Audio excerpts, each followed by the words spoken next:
En el siguiente vídeo veremos cómo crear curvas NURBS no regulares. En este caso vamos a ver curvas Bézier, una curva NURB por diferentes puntos, interpolación, curva que pasa por puntos y cómo evaluar los puntos de una curva. En el primer caso, la forma en la que generamos la curva es una curva Bézier en la que tenemos dos puntos, punto de inicio y punto final, y se definen además sus tangentes. Para definir las tangentes se ha utilizado simplemente un eje de dirección, en el primer punto de inicio el eje X, y un factor de influencia que es representado por una flecha utilizando el componente Vector Display, al que anclamos el punto y asignamos el vector del eje, que queda enlazado con el slot de tangente inicial. De la misma manera, con el vector, en este caso en dirección opuesta, con el componente reverse, y vemos la representación de la curva Bézier. El siguiente tipo de curva es una curva NURB sencilla. Solo necesitamos varios puntos que asignamos a un contenedor de puntos con la opción del botón derecho Set Multiple Points,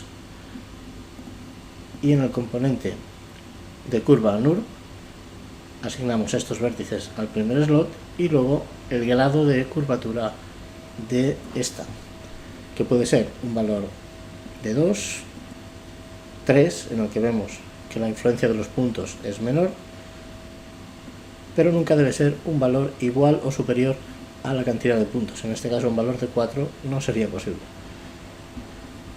Vemos otra forma de generación de curva NURB, que sería utilizando el componente Interpolate.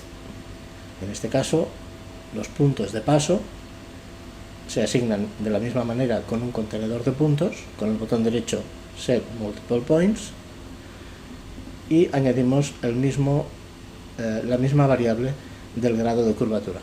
Un valor de 2 es más aproximado a los puntos y un valor de 3 la influencia es menor. Podemos ver la diferencia con la tecla Shift conectando ambos grados en el mismo slot. El último ejemplo es cómo controlar los puntos en una curva que pueden servirnos para otros procesos posteriores. El componente que utilizamos es el componente Evaluate Curve, al que vamos a asignar de entrada la curva con un contenedor de curvas. Esta curva ha sido dibujada en rinoceros y asignada al contenedor curva con el botón derecho Set One Curve. A partir de aquí podemos averiguar la longitud de la curva con el componente Length. Nos arroja un valor de 32,7 y el componente Evaluate Curve nos va a dar una posición de un punto en la curva en función de su geometría.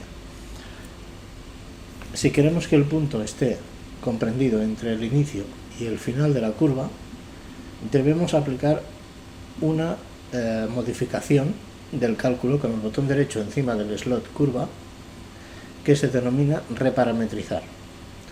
Si esto está activado, podemos entonces indicar en el slot de parámetros un valor entre 0 y 1 que nos indicará el punto en la curva de inicio a final. Si esto no está así, si no está activado este parámetro, lo desactivo en este momento, vemos como el valor 0 sí que es en el inicio, pero el valor 1 es apenas a una distancia mínima de este primer punto.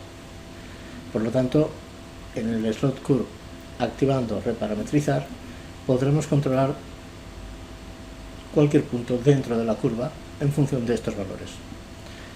La representación del vector se ha conseguido utilizando el componente Vector Display, y para visualizar la línea de la flecha con una proporción podemos utilizar el componente Amplitude, que nos permite maximizar la representación del vector utilizando este tipo de flecha.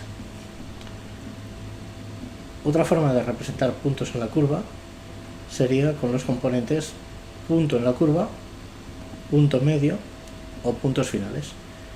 Por ejemplo, activando punto en la curva, podemos utilizar este también con la misma finalidad que evaluar curva, porque va desde el origen hasta el final de 0 a 1.